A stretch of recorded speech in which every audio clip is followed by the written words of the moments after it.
Welcome to Love's Tender Flame.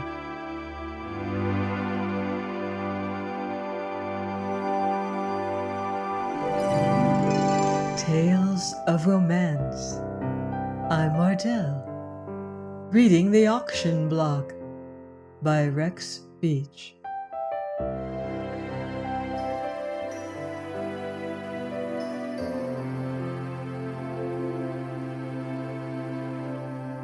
Chapter 29. Adoree Demarest, still in her glittering hybrid costume, but heavy-limbed and dull with fatigue, paused outside her own door early that morning. The time lacked perhaps an hour of dawn. The street outside and the building itself was silent, yet from Adoree's parlor issued the sound of light fingers upon piano keys.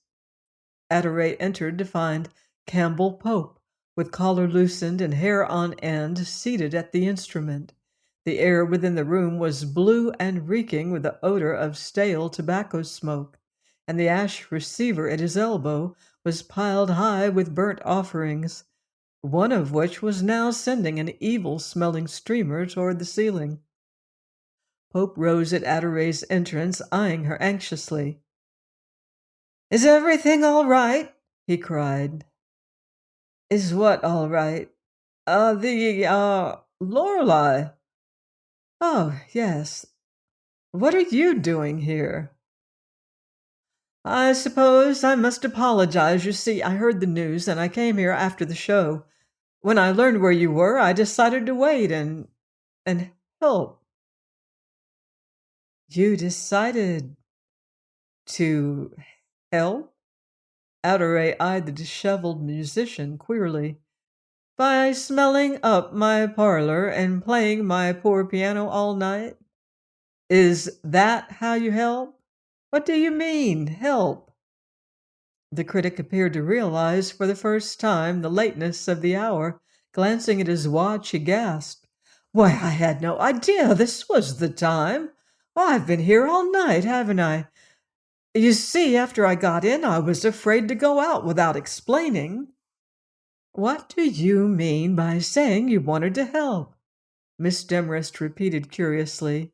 "You've helped to break my lease. I'll be thrown out of this house, sure." Pope stammered guiltily. I was playing for Bob and Lorelei." With one glove half off, Adoree slowly seated herself, showing in her face an amazement that increased the man's embarrassment. "Oh, I knew it was a serious matter," he explained, "and being terribly fond of Bob and Lorelei, I naturally wanted to do what I could." "Yes, go on." Pope took a deeper breath and burst out. "Oh, I have a 60-horsepower imagination, and it seems to me that music is a sort of prayer. Anyhow, it's the only way I know of praying. Good music is divine language. It's what the angels speak, if there are any angels. Seems to me that I can soar heavenward on the wings of melody and get close enough to make myself heard. In my own way, I was sort of praying for those two children. Ah, foolish, isn't it? I'm sorry I told you. It sounds nutty to me when I stop to consider it." Pope stirred uneasily under Adoree's gravely speculative eyes. "Lorelei's all right." Adoree nodded. "It's a boy." There was a moment of silence. "Did you ever see a brand new baby?" "Lord, no." Miss Demarest's gaze remained bent upon Pope, but it was focused upon great distances. Her voice, when she spoke, was hushed and awe-stricken. "Neither did I, until this one. I held it. I held it in my arms. Oh, I was frightened. And yet I seemed to know just what to do and everything. It was strange. It hurt me terribly, for you see, I didn't know what babies meant until tonight. Now I know." Pope saw the shining eyes suddenly fill and threaten to overflow. Instead of their grotesquely overdressed and artificial stage favorite, he beheld only a yearning woman whose face was softened and glorified as by a vision. "Poor Lorelei," he murmured at a loss for words. "Poor Lorelei!" Adoree's lips twisted mirthlessly. "Of course, you don't understand. How could you? Why, it's her baby. She's a mother. I can hold it once in a while. She can hold it always. I didn't know you cared for children." Adoree shrugged. The beads at her throat clicked barbarously. "Neither did I, but I suppose every woman does if she only knew it. Tonight I began to understand what this ache inside of me means." Her gaze came back and centered upon his face, but it was frightened and panic-stricken now. "I've sacrificed my right to children." "How can you say? Oh, you know it as well as I do." A flush wavered in the speaker's cheeks, then fled, leaving her white and weary. "You, of all men, must understand. I'm notorious. I'm a painted woman, a wicked woman, the wickedest woman in the land, and that reputation will live in spite of anything I can do." She began to cry now in a way strange to Pope's experience, for her tears appeared, grew, and spilled themselves slowly down her cheeks, and she made no attempt to hide them. The sight depressed him dreadfully, for at heart he was intensely sentimental. "I didn't know what it means to be notorious," she stated tensely. "I didn't know what I was doing when I agreed to be Adoree Demarest." Pope's habitual restraint all at once gave way. "Nonsense!" he exploded. "The thing that counts is what you are, not what you seem to be. I know the truth. I don't give a damn what people say." Now there was nothing sufficiently significant about these words to bring a light of wonderment and gladness to the girl's face, but her tears ceased as abruptly as they had commenced, and noting the slowly growing radiance of her expression, Campbell was stricken dumb with fright at the possible consequences of temerity. The knowledge of his shortcomings robbed him of confidence and helped to confuse him. Adoree rose. She removed her tango cap and the mantle elaborately draped from one shoulder that served as an evening wrap, and then with a lingering backward glance, she disappeared into her chamber. She bathed her eyes, powdered her cheeks, patted her hair into more becoming fashion, gave a final dab of the puff upon her nose, as an expert billiard player chalks his cue. When she'd quite finished, she returned to the critic, who meanwhile had remained frozen in his tracks. For a moment she stood looking up at him with a peculiar, tender smile, then took him by the lapels of his shapeless coat and drew his thin face down to hers. "I'm not going to let you back out," she declared firmly. "You asked me, didn't you?" "Adoree, no, no, think what you were doing," he cried sharply, but she continued to smile up into his eyes with a gladness that intoxicated him. She snuggled closer to him, murmuring cozily, "I don't want to think. We'll have plenty of time to think when we're too old to talk. Now I just want to love you as hard as you have been loving me for the last 6 months." During the days of Lorelei's recovery, Bob Wharton was in a peculiarly exultant mood. Her ready forgiveness of his behavior did much to renew his faith in himself, besides doubling his devotion to her. He did not feel that he could ever learn to love her any more than he did, for at times the strength of his passion frightened him. But her allowance for his weakness brought them into closer touch with each other and kindled in him an aching humility that craved self-sacrifice. Dwarfing these and kindred emotions, however, was a feeling altogether new which had come with the birth of his son. At first the baby awed and frightened Bob.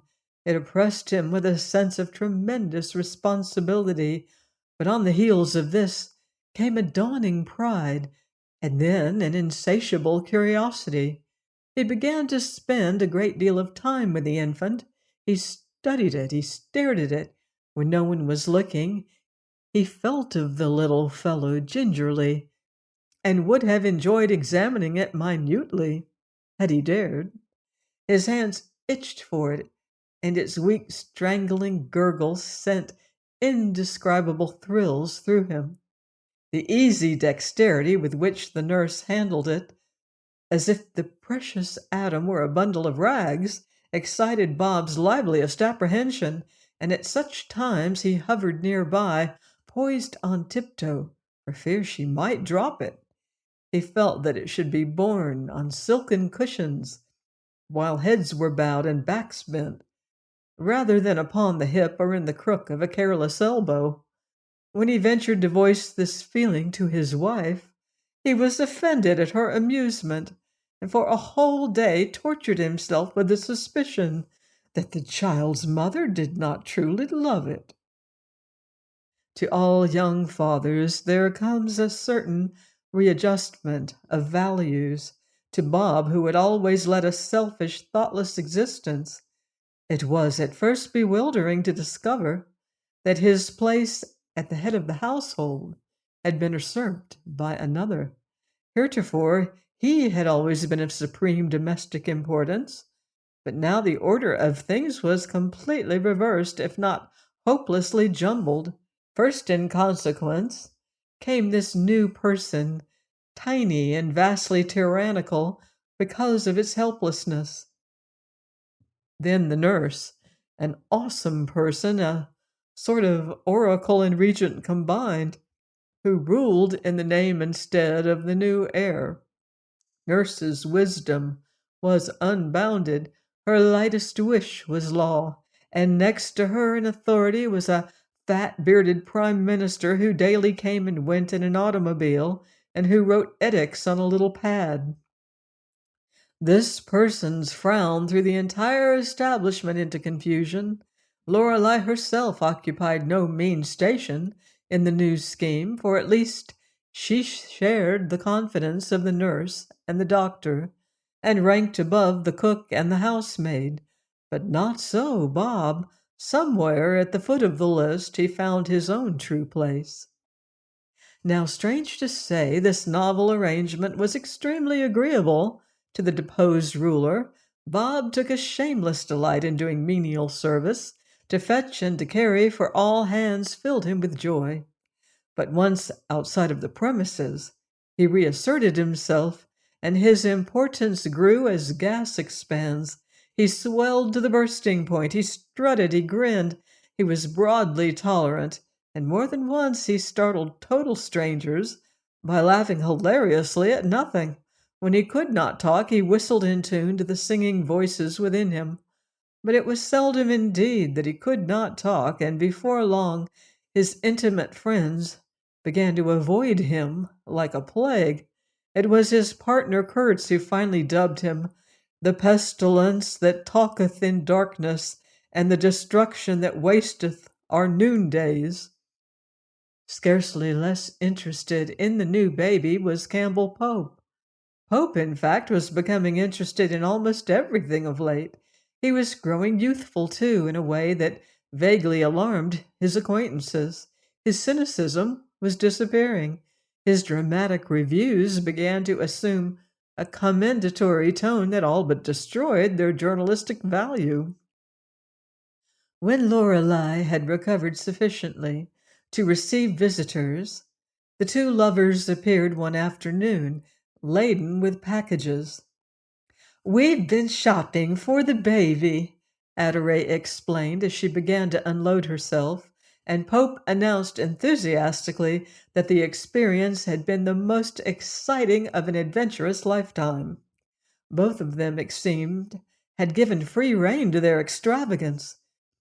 For to begin with, there was a marvelous locomotive that ran on a circular track, slightly too large to fit any room in that apartment.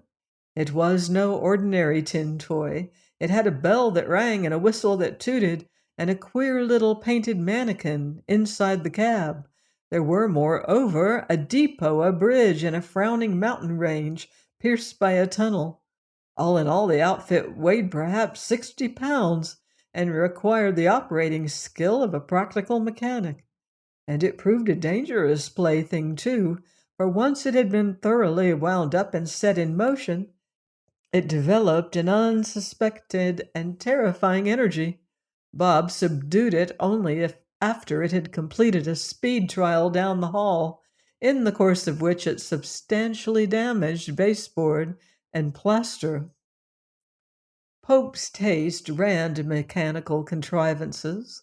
Among his contributions there were, in addition to this public nuisance, an automobile, a camera, a bowling alley, and a set of small carpenter's tools, the mere sight of which brought out a sweat of apprehension upon the baby's father. Adoree, on the other hand, had invested heavily in animals. Her gifts included a roaring lion, a peacock with a leash-breaking voice, an elephant that walked, accompanied by strange, whirring abdominal sounds, besides many other products of the toy maker's fancy. There was a huge doll which Miss Demarest had purchased because of its resemblance to herself, and which was promptly christened Aunt Adoree. And there were an ermine coat and a toy theater, also a full morocco set of lives of famous musicians in 6 volumes. This being an afterthought of Pope's, who feared the effects of Bob's low musical tastes upon a tender child. In addition to all these, there was an elaborate enameled baby's bed with garlands of bisque flowers and a point d'esprit canopy. This Adoree's sad-faced footman had held upon the front of the automobile during an embarrassing trip up Fifth Avenue and Riverside Drive. During the examination of these interesting objects, the lovers made known their happiness then. After the customary felicitations, Adoree explained, "Everything is arranged. We're going to be quietly married at once. I'm afraid he'll get away from me if I put it off." "Not a chance." Pope's sallow face colored happily. "As soon as I finish my theatrical contract," Adoree ran on, "we are going to drop quietly out of sight and stay out of sight." "Going to live abroad?" Bob inquired. "Worse," Pope explained. "Long Island. We're going to raise ducks." "Ducks!" Adoree echoed beatifically. "Hundreds and thousands of ducks. Little ducks and big ducks. Fuzzy ones and smooth ones. Campbell can write plays, and I'll wear kimonos and be comfortable. It's wonderful to think about, isn't it?" Pope supplemented her eagerly. "I'm looking for a bungalow on salt water with a south exposure for the brooder houses. Say, we're going to live. I tell you, Bob, there's money in ducks. I'm reading up on the subject. My dear fellow, do you realize that—" He swung into his pet subject so swiftly that Bob could not head him off and was forced to listen somewhat dazedly. Lorelei reached forth and drew Adoree down to her, whispering, "I'm so glad, dear. I knew he would end by loving you, for everybody does." Pope concluded a lengthy harangue by saying, "My mistake last year was in the food. Ducks need soft food." Listen. Bob raised a hand and nodded in the direction of the girls. They're discussing that very subject. Top milk indeed, Adoree was crying indignantly. Ours will have cream when they want it, and lots of it, too. My dear, it will be fatal. Lorelei was horrified. Use nothing but top milk and barley water. Be sure to sterilize the bottles and soak the nipples in borax. Say, Campbell Pope flushed painfully and rose to his feet. They're not talking ducks. Women haven't the least delicacy, have they? Let's go out and smoke. One day after Bob had acquired sufficient confidence in himself and in the baby to handle it without anxiety to the nurse, he begged permission to show it to the hall man downstairs. He returned greatly elated, explaining that the attendant, who had some impossible number of babies of his own and might therefore be considered an authority, declared this one to be the finest he had ever beheld. Oddly enough, this praise delighted Bob out of all reason. He remained in a state of suppressed excitement all that day, and on the following afternoon he again kidnapped the child for a second exhibition. It seemed that the infant's fame spread rapidly, for soon the tenants of neighboring apartments began to clamor for a sight of it, and Bob was only too eager to gratify them. Every afternoon he took his son downstairs with him, until finally Lorelei checked him as he was going out. Bob, dear, she said with the faintest shadow of a smile, I don't think it's good for him to go out so often. Why don't you ask your father and mother to come up? Wharton flushed, then he stammered, what made you think, Why, I guessed it the very first day. Lorelei's smile saddened. They needn't see me, you know. Bob laid the child back in its bed. But that's just what they want. They want to see you, only I wouldn't let you be bothered. They're perfectly foolish over the kid. Mother cries and father... But just wait. He rushed out of the room and in a few moments returned with his parents. Hannibal Wharton was deeply embarrassed, but his wife went straight to Lorelei and, bending over her chair, placed a kiss upon her lips. There, said she, when you're stronger, I'm going to apologize for the way we've treated you.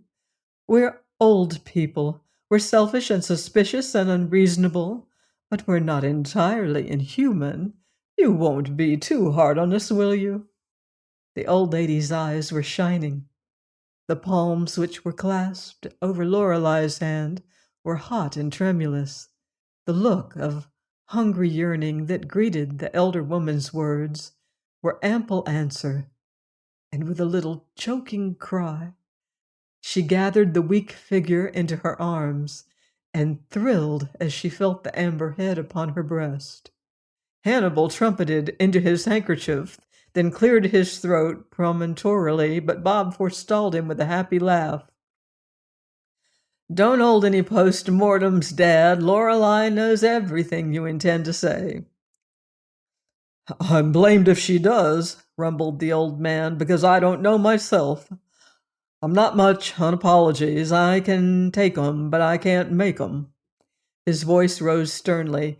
Young lady, the night that baby was born, I stood outside this house for hours because I was afraid to come in, and my feet hurt like the devil, too.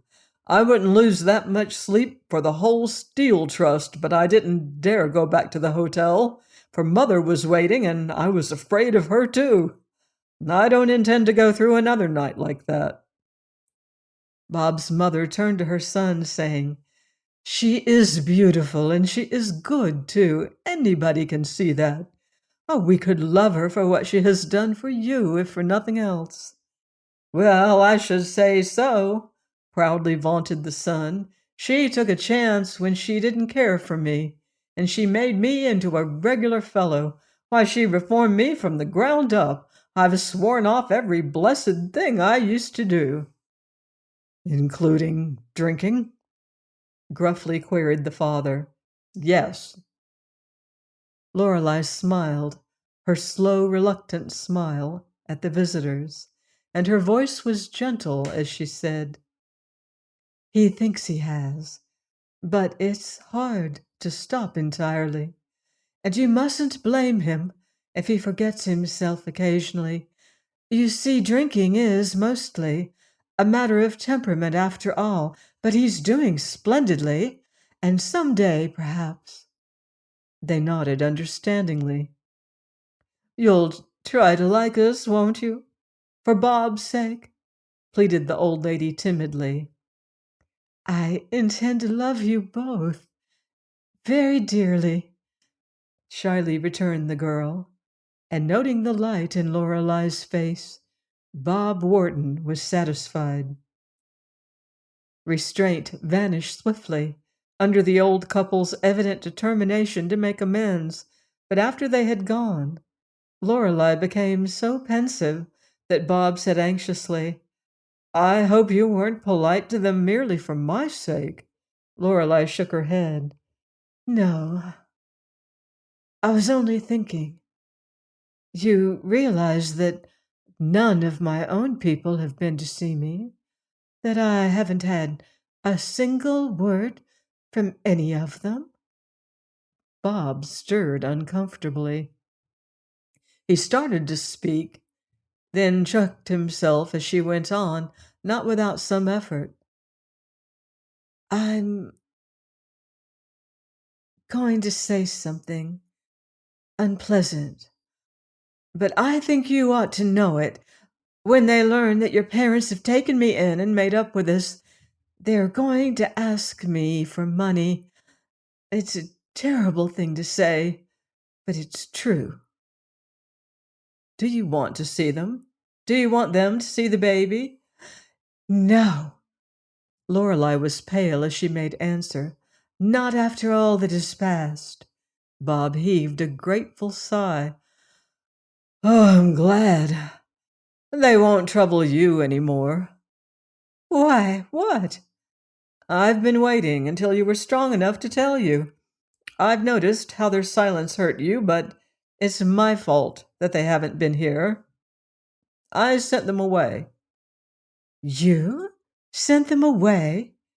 "Yes, I fixed them with money, and they're happy at last. There's considerable to tell. Jim got in trouble with the police and finally sent for me. He told me everything, and it wasn't pretty. I'd rather not repeat all he said, but it opened my eyes and showed me why they brought you here, how they put you on the auction block, and how they cried for bids. He told me things you know nothing about and could never guess."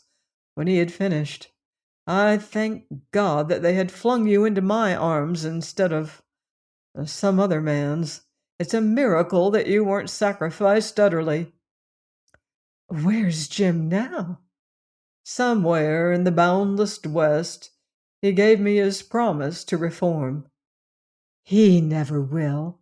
"Of course not, and I don't expect it of him. You see, I know how hard it is to reform." "But mother and father—" "I'm coming to them. My dad came round the day after our baby was born and shook hands. He wanted to stamp right in here and tell you what a fool he had made of himself, but I wouldn't stand for it. Finally, when he saw the kid, he blew up entirely and right away proposed breaking ground for a Jasper Palace for the youngster. He wanted to build it in Pittsburgh where he could run in, going to and from business.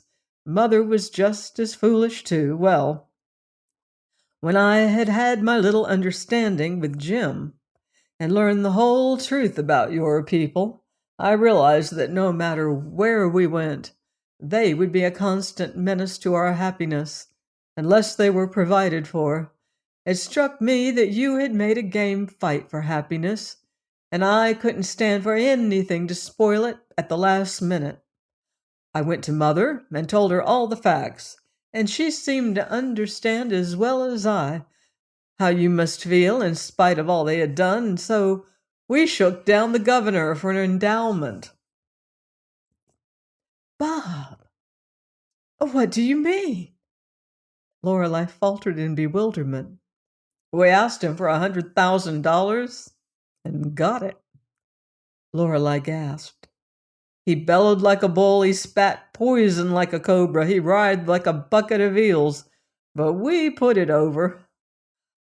$100,000, whispered the wife. "To a penny, and it's in the bank to your credit. But I didn't stop there." Bob's voice hardened. "I went to your mother, and in your name I promised her the income from it so long and only so long as she and Peter stayed away from you. She accepted, rather greedily, I thought, and they've gone back to Vale. They have your old house, and I have their promise never to see you except upon your invitation. Of course, you can go to them whenever you wish, but they're happy, and I think we will be happier with them in Vale than in New York. I hope you don't object to my arrangement." There was a long silence. Then Lorelei sighed. "You are a very good man, Bob. It was my dream to do something of this sort, but I could never have done it so well." Her husband bent and kissed her tenderly. "It wasn't all my doings. I had help, and you mustn't feel sad, for something tells me you're going to learn finally the meaning of a real mother's love." "Yes, yes." The answer came dreamily, then as a fretful complaint issued from the crib at her side. Lorelei leaned forward and swiftly gathered the baby into her arms. "Is he sick?" Bob questioned in alarm. "No, silly. He's only hungry." There in the gathering dusk, Bob Wharton looked on at a sight that never failed to thrill him strangely. In his wife's face was a beautiful content, and it seemed to him fitting, indeed, that this country girl who had come to the city in quest of life should end her search thus, with a baby at her breast. I hope you've enjoyed this story. Join me here next season for a brand new romance on love's tender flame. Until then, love deeply and live beautifully.